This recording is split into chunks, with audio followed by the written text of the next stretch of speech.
Welcome to Learn EMC with Min. Today we're going to talk about EMC design considerations in DC-DC converters for automotive application. This presentation is prepared by me. My name is Min Zhang. I'm the Chief EMC Consultant for MACHOne Design. MACHOne Design is a UK-based EMC consulting company. We are specialized in EMC design, pre-compliance, troubleshooting, and training. Over the years, we have successfully helped companies over the world with their EMC problems. The approach and the methodologies we take are the most efficient and most cost-effective. For more information, please visit our website, which is listed on the front page of the presentation, or simply drop us an email. Without further ado, let's move to today's presentation. If you work in the automotive industry as a system engineer or power engineers or electronics engineers, you will certainly benefit from this presentation as we're going to show you the EMC design specs in DC-DC converters. We will spend some time on effective filter design because often engineers tend to put lots of capacitors and inductors on their filter design, hoping to pass the EMC, only to find that by adding more, the radiated emissions are getting even worse. So in this presentation, we'll explain why that is the case and how to avoid it. EMC testing and troubleshooting are also covered in this presentation. We look at the outlines of the presentation. We will first have a brief overview of DC-DC converters in the automotive industry. The design challenges, particularly from an EMC perspective, are then introduced. We'll spend most of our times focusing on designs. Finally, we'll look at the EMC testing and troubleshooting with some practical examples. This presentation is part of our EV EMC series, which include topics such as EMC in powertrain units, grounding and shielding techniques for EV application, and more. Again, you can find all the resources from our website or associated YouTube videos. In the EV application, DC-DC converters basically replace the alternators in internal combustion engine to supply low voltage power to all the electric control units, or we would call ECUs. Therefore, it is both safety and functional safety critical. Together with the low voltage battery, they supply the instantaneous huge current to critical loads.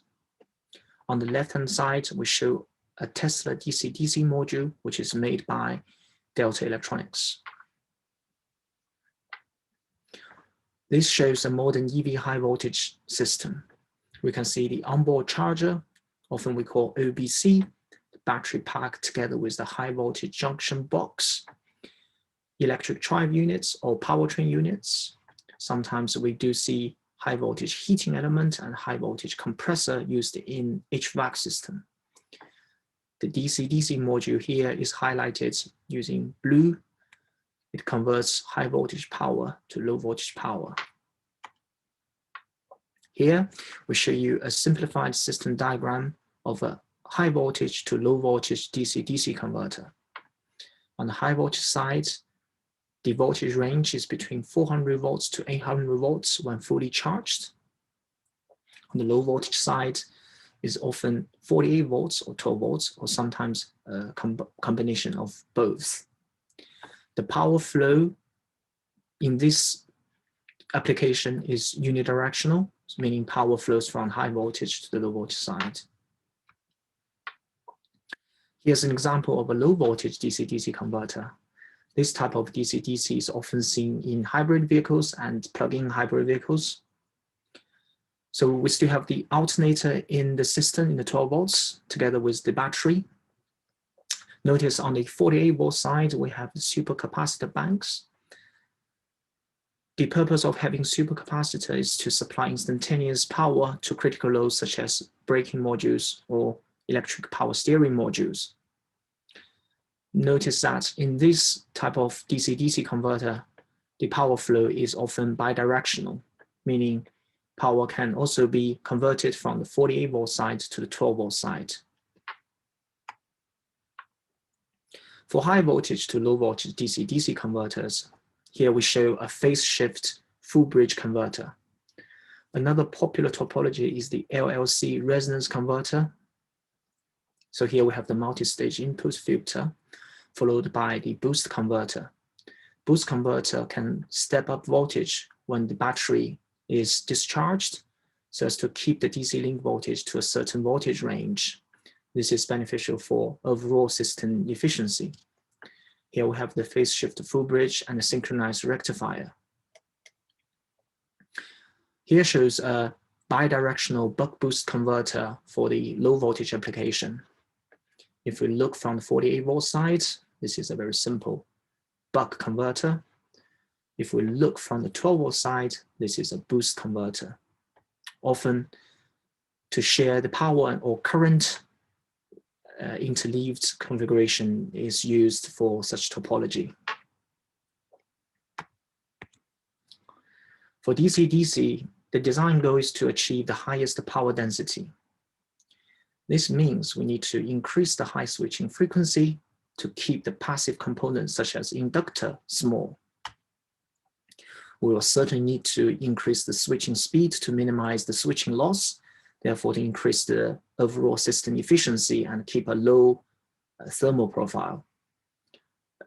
The wideband gap devices such as GaN or silicon carbide MOSFETs are the design of choices.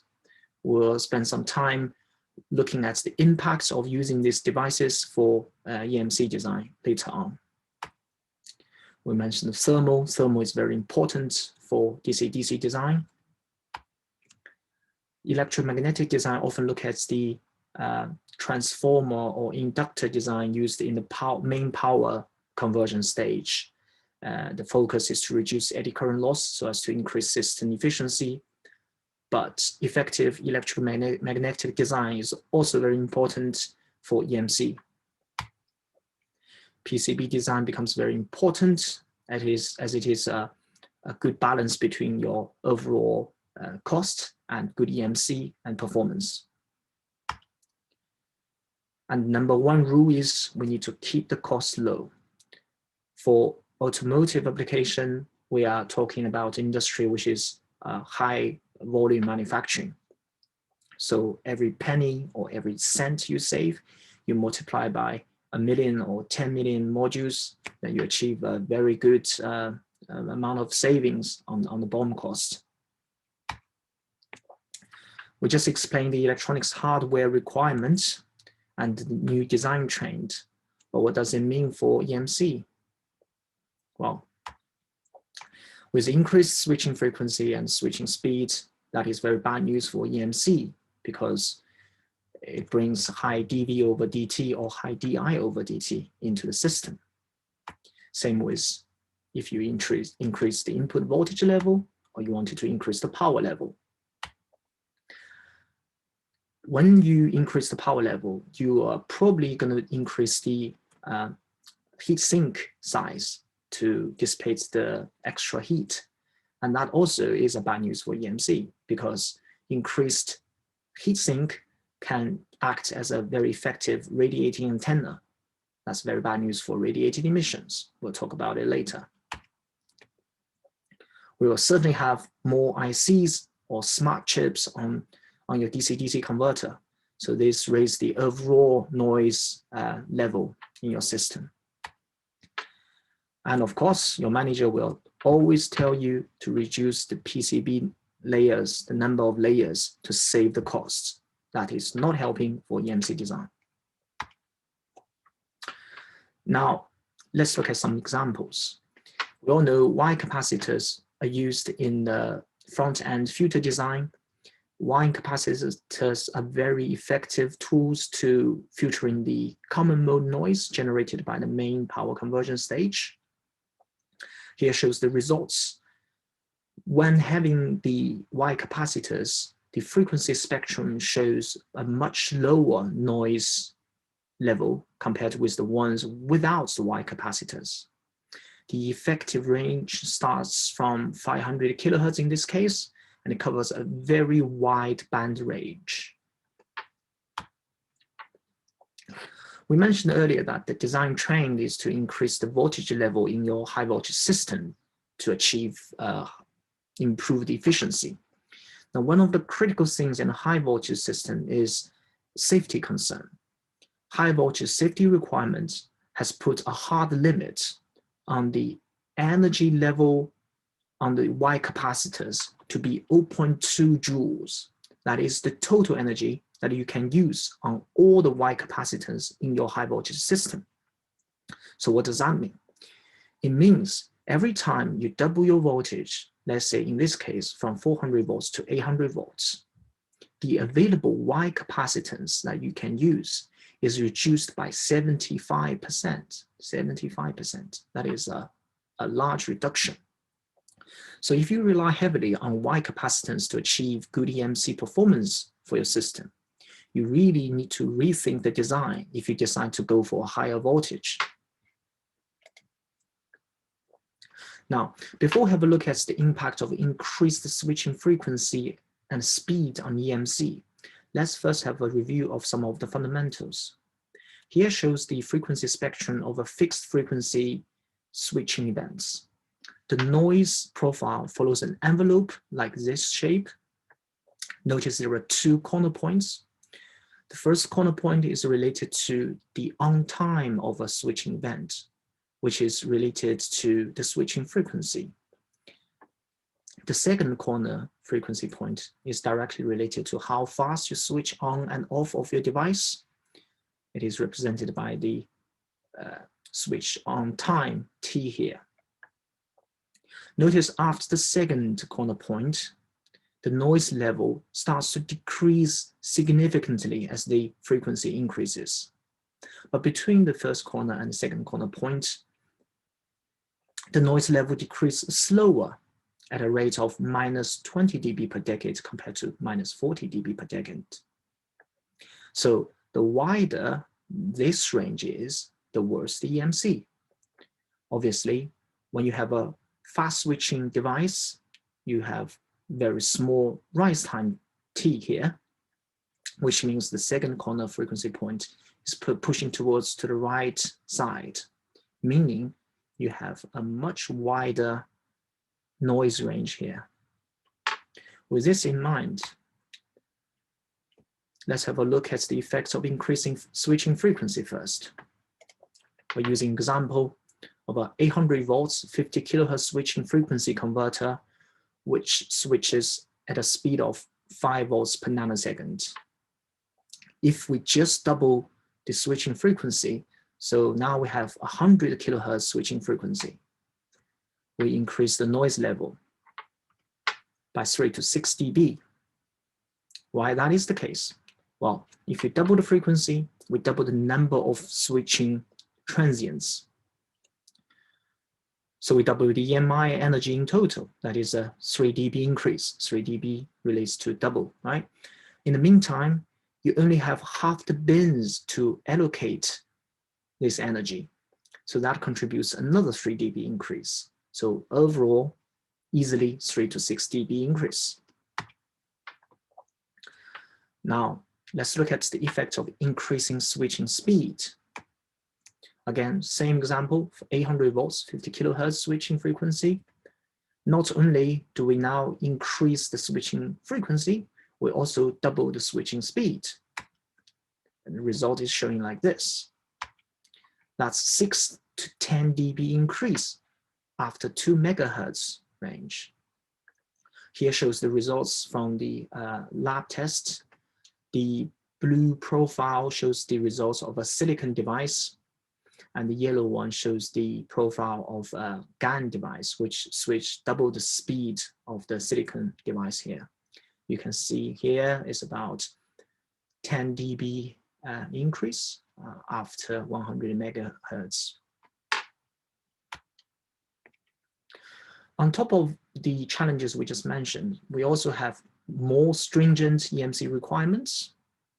Safety and functional safety requirements become very important, as in the future we will definitely see autonomous driving in the street. Just now we talked about the power stage. We haven't touched the communication lines. For safety critical communication modules, we often see flex array, and in the future probably we'll see automotive Ethernet. And we will see new EMC requirements such as high voltage, low voltage attenuation, high voltage transient, and so on. Here we just use an example to demonstrate the stringent EMC requirements for automotive applications. This is the CISPA-25 conducted emission test. If we just focus on the FM band and we look at the average limit, which is 18 dB microvolts, showing here 18 dB microvolts. 18 dB microvolts is 8 microvolts IMS. That is 160 nanoamps noise measured on a 50 ohm line. And that is a very strict limit to pass if your converter switches between 0 volts and 800 volts, right? Now, before we talk about the design considerations, let's clarify one most common misconception, that is ground.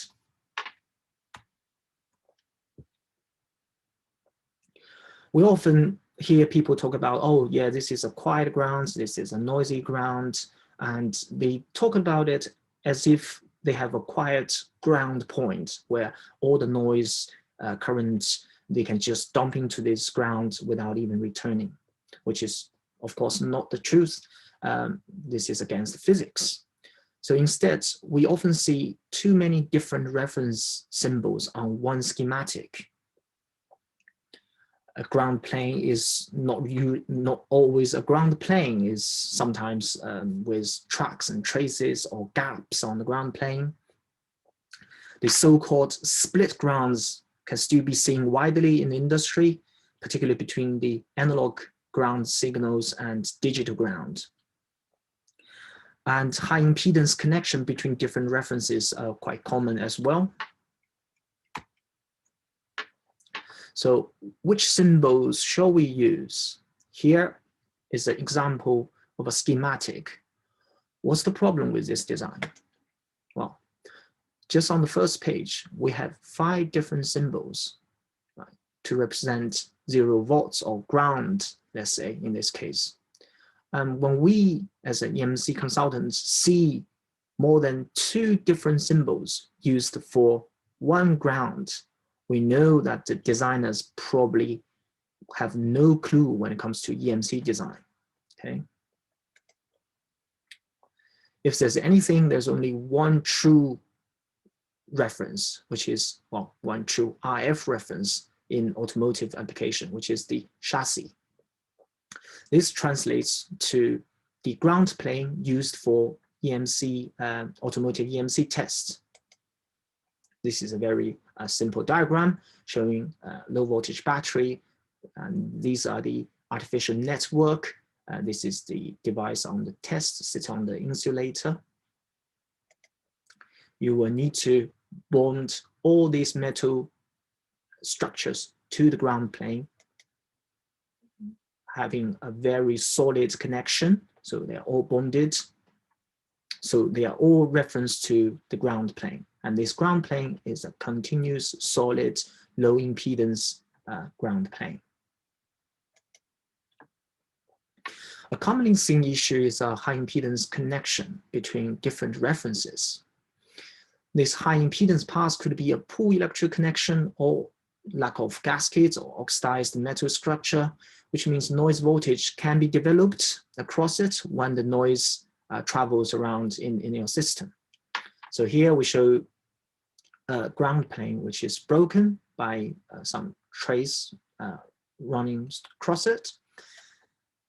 Often we explain this using a field theory. Today we don't have enough time, so we're just using simplified circuit theory to explain. So we can treat when noise is traveling across this ground plane, this broken ground plane, it effectively have a inductance in your ground plane. So you think your 0 volts is a low impedance path, but actually not. Same with a chassis reference. So in this case, a chassis ring itself is a high impedance path. So again, when the noise current traveling in this chassis ring, you develop voltage across this high impedance path. And often the electrical connection between the chassis ring and your metal enclosure has some high impedance paths. So the same applies. Ground plane in the PCB design shall be a solid, continuous, unbroken one. So we're showing here, trays and tracks running across ground plane, not a good idea. In this case, two grounds are connected using a very thin track. I don't know, maybe they wanted to separate these two grounds. Maybe one is the analog grounds, and they wanted to separate them using this very narrow trays. Very bad idea. The worst is, and actually I've seen this, people using a ferro bead or inductor connected between the two grounds. Why do you want to do that? You effectively increase a voltage difference between the two grounds, ground bouncing. So a solid ground plane with some vias on it is acceptable. We now use a low voltage bidirectional buck boost converter to demonstrate some of the EMC designs. We'll look at noisy node, hot loop, inductor design, capacitor design, together with some layout tips. The noisy node is defined as the high dV over dt node. So in this case, we have a buck converter topology. The noisy node is showing in highlighted area. So it includes the source of Q1, drain of Q2, one end of the inductor showing here. People tend to forget the tracks connecting all these points are also very important. Depending on the length of the tracks, it can really serve as an effective radiating antenna. Depends on how fast you switch on Q1 and Q2, this point will be bouncing between V in and 0 volts at a very fast rate. Another thing people tend to ignore is the reverse recovery charge of the body diode used in the MOSFET. They are a big source of current during turn on and turn off of these devices. One question we generally got asked is, shall I put a ground plane under the noisy node? The answer to this question is yes, generally. If you have a solid continuous ground plane, then of course the plane will serve as a very good shield underneath the noisy node. However, we do see cases where people don't have the luxury of having a ground plane right underneath the noisy node. So what they do is they put a copper just large enough to to be underneath the noisy node. What they found is by doing so, the extra capacitance introduced cause lots of induced currents flowing into the system, and because they don't have a solid low impedance ground plane, it causes troubles when they put the module in the conducted and radiated emission test. Hot loop is the high di over dt loop. We mentioned before that due to the fast switching of Q1 and Q2, and also the reverse recovery charge of the body diode, we often see very high di over dt in a system like this. When we have a current loop circulating around here, what it has is showing here a current loop, and the magnetic flux due to the current flowing will be coupled to nearby components. So in this case, it's the front and filter connector. Once the field is coupled to the connector, then the noise can easily travel through the cable out. So this causes radiated and conducted emissions. So the easiest way of dealing with the hot loop is you want to keep the loop area as small as possible so as to reduce the magnetic flux that induced. Another thing what you can do is you move the power conversion stage further away from your front-end filter and connector, so they don't couple easily. Or best is you put the front-end filter or connector on the other side of the PCB. Another thing you can do is you put a shield on top of this region, so your magnetic flux will be well contained. But the shield really needs to be connected to a solid ground 0 volts reference. Inductor design. Normally for a low voltage 48 volts, 12 volts buck boost converter, we've seen this type of inductor quite common. This core structure is called PQ core. It's very good for switch mode power conversion. For smaller power converters, sometimes we're seeing they're using shielded or semi-shielded inductors such as this type.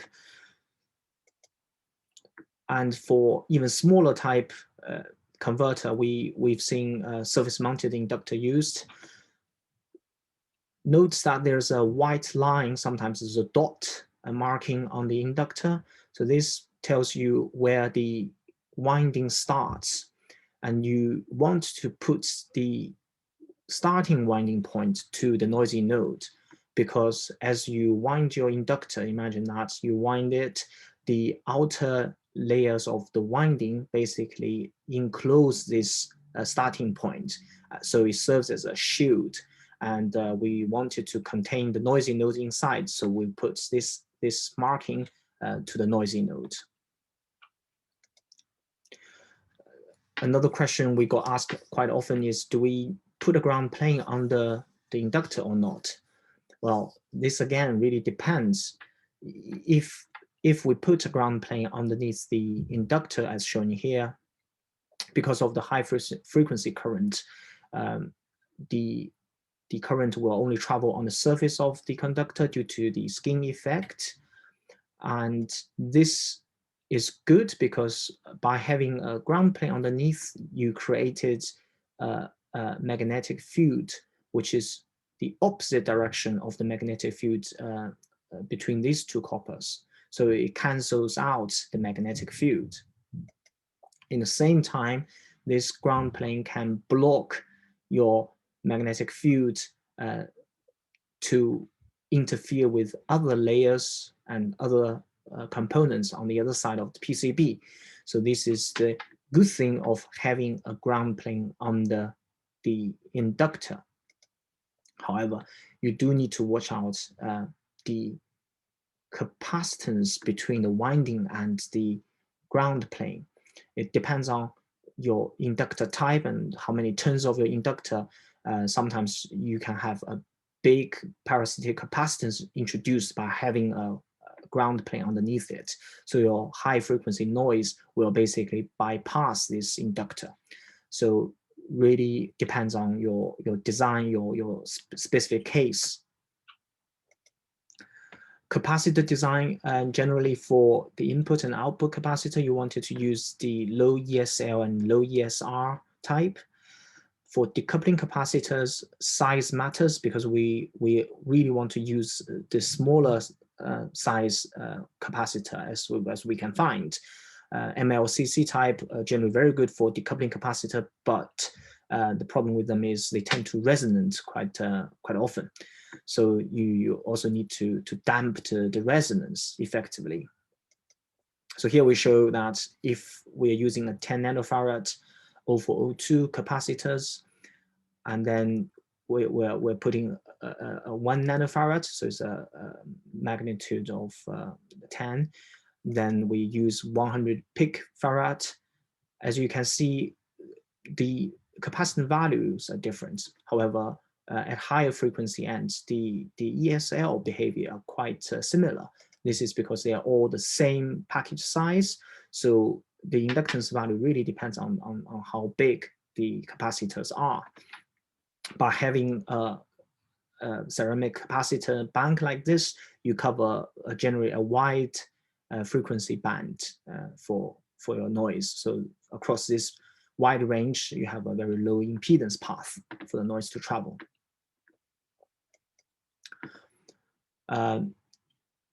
Most of the filters ineffective for the reasons are the inductor is bypassed by nearby conductors. So we often see people put ground plane or some other conductors right next to inductor. So this will bypass the inductor, particularly at high frequency. Inductor sometimes is chosen as the wrong type. Again, depends on application. For instance, for filter design, like a pi filter or T filter, you don't want to use too many turns for the reason we explained before. More turns means more parasitic capacitance in your filter. So they can cause resonance, they can bypass the inductor. LC resonance we explained before. You often need to damp it, but where to put the damping resistor is a question. So generally you want to put a very small resistance value in series with a capacitor, and you want it to probably put the resistor in the larger capacitance value. Filter location could be wrong. As we talked before, if your filter stage is too close to your power conversion stage, then you can easily couple the stray magnetic or electric field from your power converter side. So you need to do something about it, either with a shield the power converter or put the input filter further away from the power conversion stage, etc. Too many capacitors make filter performance worse, yes. So when you have a high impedance connection between your 0 volts reference and your chassis reference, then often you will find by putting more decoupling capacitors in the system, you actually make conducted and radiated emissions worse. The reason is that by having more decoupling capacitors, you have more induced high currents in your system. This is no problem if you have a very low impedance path for the noise, but if you have a high impedance connection between your 0 volts reference and chassis reference, then all these induced high currents will basically be trapped inside the system, and then they will drive emissions up, as we explained before. Putting the ground plane under the inductor or not, again, really depends on your application and your design, how many layers of your PCB, and etc. So you can't simply just say yes or no to this question. We still have a little bit of time talking about EMC testing and troubleshooting. Generally speaking, if you failed conductive emission tests, then 99% of the time you will fail radiated emission tests and also conducted and radiated immunity tests. This is because for the frequency we're interested, 30 megahertz to 120 megahertz. Really, if you fail the conducted emission test, you have that indicates quite bad EMC design in your system. So here we show the conducted emission test setup, radiated emission test setup. This is a bulk current injection BCI test, very popular for immunity tests. And in recent years, we've seen high voltage, low voltage coupling tests more and more, particularly in the high voltage system, such as high voltage to low voltage DC-DC and high voltage junction box. This tells you how good or bad your system is coupling inside. And that's the end of this presentation. Due to the limited time we have, so we try to keep each session between 30 to 35 minutes. We can't talk about everything in details, so some of the subjects we just had a gentle touch, but in the following videos we will talk about some designs in details. We'll show you some simulation results, some practical examples, so you get a much clearer picture behind each EMC design decisions we make. If you like this video or if you have some questions regarding to EMC design for your product, or you simply disagree or agree with some of the topics we just talked about, don't hesitate to send us an email. We have the email address living on the last slides, and also visit our website to find out more information if you're interested. Again, thank you very much for listening, and I hope to see you soon.